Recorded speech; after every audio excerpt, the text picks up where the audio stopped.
WTRLAB डूपो, मौलिक देवता CH 1/1931 0.05% है।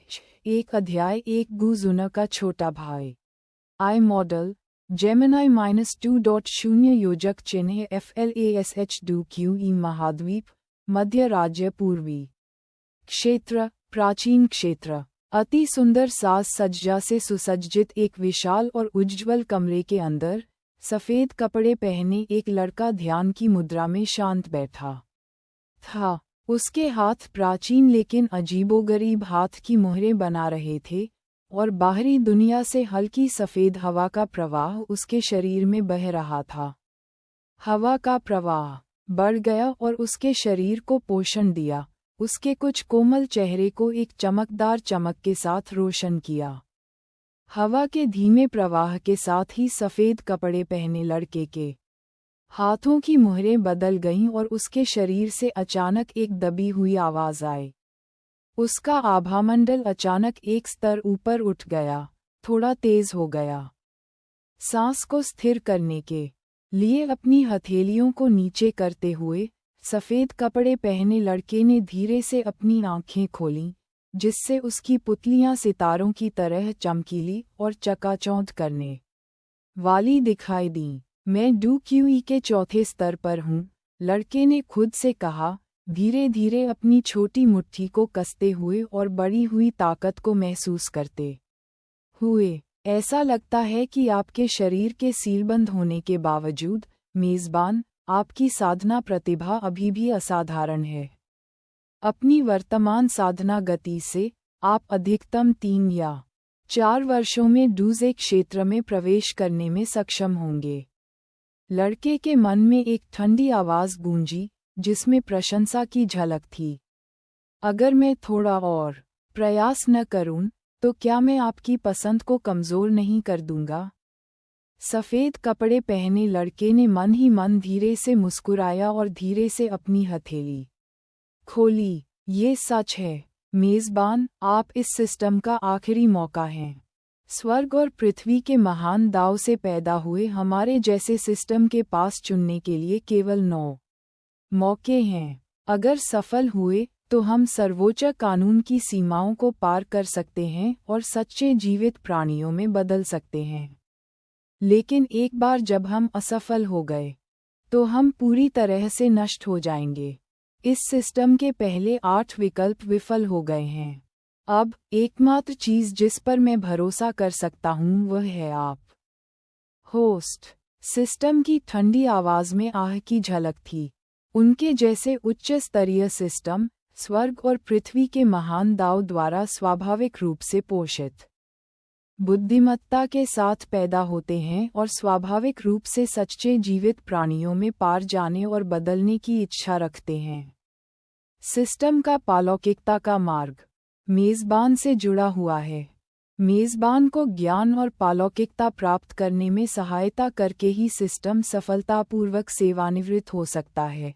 महान दाव द्वारा सिस्टम पर लगाए गए प्रतिबंधों को तोड़ सकता है और वास्तव में स्वतंत्र जीवन रूप में परिवर्तित हो सकता है। इसलिए ये कहा जा सकता है कि सिस्टम का हर विकल्प वास्तव में एक जुआ है। दुर्भाग्य से, इस सिस्टम के पहले 8 जुआ सभी विफलता में समाप्त हो गए हैं।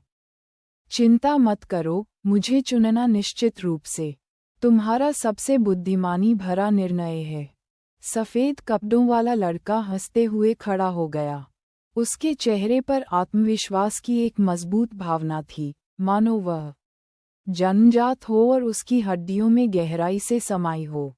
वास्तव में, ये प्रणाली भी ऐसा ही सोचती है। आखिरकार, मेज़बान, आपके पास न केवल एक शक्तिशाली शरीर है, बल्कि आप असीमित क्षमता के साथ भाग्य के शून्य भी हैं। सिस्टम की आवाज़ सुनाई दी। उसके सामने खड़ा लड़का सबसे बेहतरीन जन्मजात प्रतिभा और सबसे अप्रत्याशित क्षमता वाला था, जो उसके सामने आए सभी मेज़बानों में सबसे बेहतरीन था। ये ठीक इसी वजह से था कि उसने अपनी सारी आखिरी उम्मीदें अपने सामने खड़े लड़के पर टिका दीं। सफल हो या मरो, यह उसका आखिरी विनाशकारी जुआ था। सिस्टम की आह सुनकर सफ़ेद कपड़े पहने लड़के के होंठ थोड़े मुड़े और वह धीरे धीरे दरवाजे की ओर चला गया। मुझे आपकी प्रशंसा सुनकर बहुत अच्छा लगता है, लेकिन क्या आप भविष्य में अपनी बुरी आदतों को बदल सकते हैं और मुझे इतना धोखा देने की कोशिश करना बंद कर सकते हैं? होस्ट, आप किस बारे में बात कर रहे हैं? ये सिस्टम जो कुछ भी करता है वह आपके भले के लिए है। मैंने आपको कब धोखा दिया है?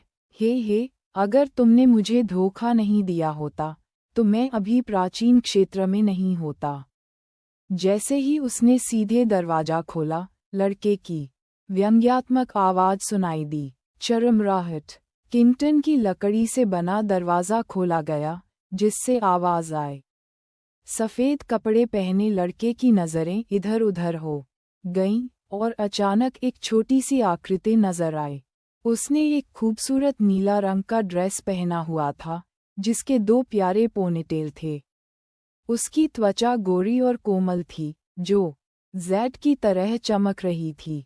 उसका छोटा चेहरा बेहद खूबसूरत था, चीनी मिट्टी की गुड़िया की तरह बेदाग, और उसकी चमकदार आंखें रत्नों की तरह चमक रही थीं। इस समय अपने सामने सफ़ेद कपड़े पहने लड़के को देखकर उसके नाजुक लाल होंठ थोड़े सिकुड़ गए, जिससे 2 प्यारे से गड्ढे दिखाई देने लगे, जिससे वह असाधारण रूप से प्यारी और मनमोहक लग रही थी। बड़े भाई गू शियाओ, नीले रंग की पोशाक वाली छोटी लड़की ने प्यार से पुकारा, सीधे लड़के के पास दौड़ी और अपनी सुंदर बड़ी आंखों से सीधे उसे देखा। बड़े भाई गू शियाओ, क्या आप डू क्यूई के चौथे स्तर तक पहुंच गए हैं? नीले रंग की पोशाक पहने छोटी लड़की ने नाजुक आवाज में पूछा। हाँ, मैं पहले ही डू क्यूई के चौथे स्तर तक पहुंच चुका हूँ। जुना को भी कड़ी मेहनत करनी होगी। सफ़ेद कपड़े पहने लड़के ने हल्का सा मुस्कुराया और धीरे से लड़की के सिर को सहलाया। प्राचीन कबीले में उसका नाम गू शियाओ था, और उसके सामने नीले रंग की छोटी लड़की स्वाभाविक रूप से गू जुन एर थी, जो प्राचीन कबीले के वर्तमान कुलपति गू युआन की बेटी थी। वास्तव में, उसे गू युआन द्वारा वापस लाया गया था, और तब से 6 साल हो चुके हैं। गू जुन एर संयोग से उसकी ही उम्र की थी। शायद अपने शारीरिक गठन के कारण सीलबंद अवस्था में भी वह स्वाभाविक रूप से एक विशेष अदृश्य आभा उत्सर्जित करता था। हालांकि यह आभा कुछ हद तक फीकी थी। आम लोग इसे महसूस नहीं कर सकते थे। केवल वे लोग ही इसे पहचान सकते थे जिनके पास बहुत ताकत थी, या जो स्वाभाविक रूप से अनोखे थे और जिनमें उच्च प्रतिभा थी जब वे निकट संपर्क में थे। जो लोग इस आभा को पहचानते थे, वे उसके प्रति एक असामान्य आत्मीयता की भावना महसूस करते थे और उसके करीब जाने की इच्छा रखते थे। गू जुन एर, प्राचीन कबीले की छोटी राजकुमारी, गू युआन की बेटी और भविष्य की दिव्य श्रेणी की वंशावली के रूप में एक असाधारण रूप से समृद्ध डूडी वंश था। इसके अलावा वह अक्सर गू जियाओ के संपर्क में रहती थी, इसलिए वह गू जियाओ के शरीर पर अजीब आभा को स्पष्ट रूप से महसूस कर सकती थी। इसलिए गू जुन एर का उसके साथ बहुत अच्छा रिश्ता था, इतना अच्छा कि इसे चिपचिपा कहा जा सकता है।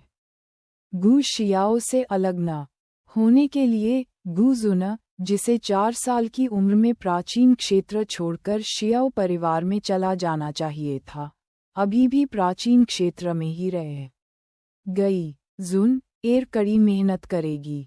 जुन एर बड़े भाई गू शियाओ की बराबरी करने के लिए कड़ी मेहनत करेगी।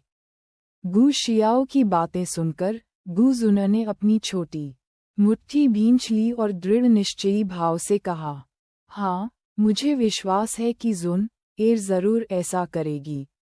गू जियाओ मुस्कुराया और गू जुन एर के छोटे चेहरे पर चुटकी ली। ये करना उसका पसंदीदा काम था।